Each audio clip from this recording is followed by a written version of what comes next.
और आप लोग डिफरेंट यूनिवर्सिटी, सेम यूनिवर्सिटी और डिफरेंट यूनिवर्सिटी के भी लोग बैठे हैं इस्लामिक इंटरनेशनल यूनिवर्सिटी में, और मैंने देखा है कि बहुत सारे लोग ड्यूरिंग इंट्रोडक्शन डिफरेंट फील्ड से भी ताल्लुक़ रखते हैं। तो ये बिल्कुल ऐसा नहीं है कि यार ये कंप्यूटर साइंस की फील्ड है तो उसी से है, लेकिन आपने देखा होगा डायरेक्टली और इनडायरेक्टली बहुत सारी फील्ड से कंप्यूटर डिजिटल स्किल्स का ताल्लुक है सब लोगों का।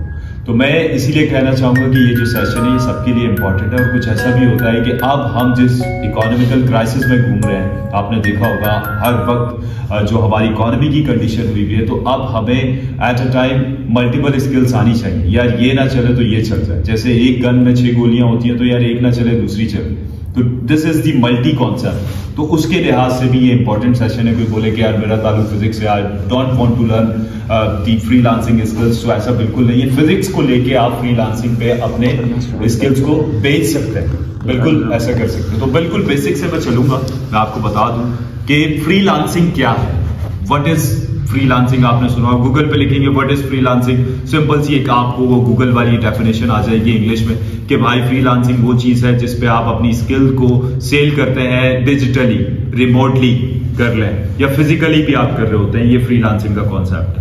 फ्रीलांसिंग की हिस्ट्री बताएं, जब कंप्यूटर मॉडर्नाइज होना शुरू हुआ, आपने देखा होगा कि फेसबुक बनना शुरू हुई, अमेज़न बना ई कॉमर्स पे, जब वो बड़ा सा पीसी लेके जेफ बेजोस सेल कर रहा था, तो फ्रीलांसिंग का कल्चर शुरू हो गया। ऐसा नहीं है कि उस वक्त शुरू हुआ, डिजिटली शुरू हुआ। फिजिकल फ्रीलांसिंग का कल्चर होता था। कैसे होता था कि एक बंदा, आपने देखा होगा मजदूर बैठे हुए वहां पर, अभी भी कहीं चौक वगैरह पे बैठे होते हैं, उनको पता है मेरा यह स्किल है, दीवार बनवानी है, कुछ करना है, लोग उसके पास आते हैं, वो बोलते हैं भाई ये दे आर्ट, ये फ्रीलांसिंग तौर पे आपको ये आर्ट आता है, हमारा ये काम है, कर लो, ये पैसे दे।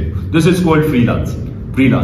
अब क्या हुआ कि वो मॉडर्नाइज हो गया, फ्रीलांस उठ के फ्रीलांसिंग कल्चर बिल्कुल प्रॉपर वे में डेफिनेशन बता रहा हूँ। वो जैसे 3 इडियट का सीन था, आमिर खान से किसी ने पूछा, आपने वो देखा होगा, व्हाट इज मशीन, वो अंकल कह रहे थे, तो उस आमिर खान ने ऐसे ही समझाया मशीन, जैसे मैं एग्जांपल देके बता रहा हूँ कि यार मशीन वो जो आपका काम आसान कर दे, मशीन वो जो ये कर दे। तो चाचा को समझ नहीं आई जो पढ़ा रहा था, वो फिर चुतर ने जो है वो डेफिनेशन गूगल वाली बताई, तो बोला डैट्स, ये पॉइंट मिलेंगे।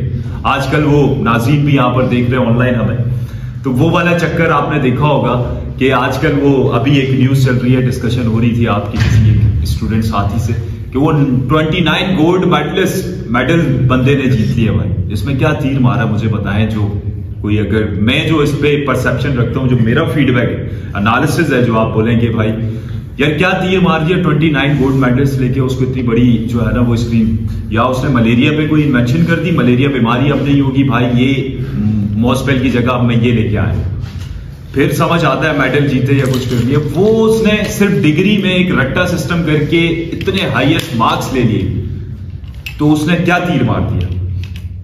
हाँ, अगर आगे जाके वो कुछ इन्वेंट करता है, कुछ बड़ा अचीव करता है, that's would be the story होनी चाहिए। पर ये स्टोरी भाई 29 गोल्ड मेडल्स गले में डाल दी। हमारे यहाँ क्या स्टोरीज बनती है, आपने देखा ही होगा, हमारे यहाँ एड्स में ये वो गिनीज बुक ऑफ रिकॉर्ड में आ गया, बंदे ने इतनी गुलाटियां खा ली हैं, उस पे हो गया, उसने डिप्स इतने लगा ले, यही स्टोरी बनती है। फॉर दिस एक्ट अगर आप मेरे साथ मौजूद हैं, यही स्टोरीज बन रही होती है। बड़ी बदकिस्मती से कहना चाहते हैं, हमारे यहाँ ये स्टोरी नहीं बनती कि ये टॉप रेटेड अपर का फ्रीलांस जो है वो बंदा है, इसने $10,000 महीना कमा लिया। साला $10,000 महीना जब कमाएगा तो ये पाकिस्तानी इकोनॉमी का बेड़ा गर्क हुआ हुआ है, कभी पहिया नहीं है, हैंडल नहीं है, बत्तियां नहीं है, पूरा लड़खाया हुआ है, तो उस पर कुछ जान आएगी ना। गुलाटी खाने से, गिनीज बुक में रिकॉर्ड लिखवाने से हमें क्या मिल रहा है, तो हमें लगाया हुआ ट्रक की बत्ती के पीछे। उस ट्रक की बत्ती से निकलना है, उस ट्रक की बत्ती से निकलेंगे ऐसे कि भाई ज्यादा दूर नहीं जाना। चाइना हमारे किस में आबाद है, पूरे सर्कल में, अगर मैं बोलूं नॉर्थ में इंडिया, ऐसे बात करें नॉर्थ साउथ 4 डायरेक्शन है। चाइना हमारे पड़ोसी मुल्क कहलाता है ना भाई, बिल्कुल ऐसे ही। चाइना आज सुपर पावर की लिस्ट में आता है, नहीं आता। चाइना आजाद कब हुआ था बता दें आप बोलेंगे यार फ्रीलांसिंग पे सेशन हो रहा है, बात कहीं और कर रहे हैं, उसी से कोई बताएगा कब आजाद हुआ था? 1949 में आजाद हुआ था, मोहसिन भाई ने कहा है। तो मोहसिन भाई 1949 में चाइना आजाद हुआ, हम हुए थे 47 में, 2 साल पहले। अब मैं बोलूं भाई चाइना ज्यादा पावरफुल है या पाकिस्तान, आप खुद ही बता दें। China. What's the reason behind this? China के पास ज्यादा इकोनॉमिकल पैसा है या हमारे पास है? चाइना के पास। चाइना के क्यों? उनको ट्रक की बत्ती के पीछे ऐसे नहीं, गुलाटी खाओ, गिनीज बुक में रिकॉर्ड लिखवाओ। उसने बोला साला टायर पे काम करना है, सीधी बात कर रहा हूं, टायर पे काम करना है तो टायर का पूरा उन्होंने डिपार्टमेंट बना दिया, पीएचडी टायर पे हो रही है, टायर्स बनेंगे। आज देखो चाइना के ये टाइप के टायर, ये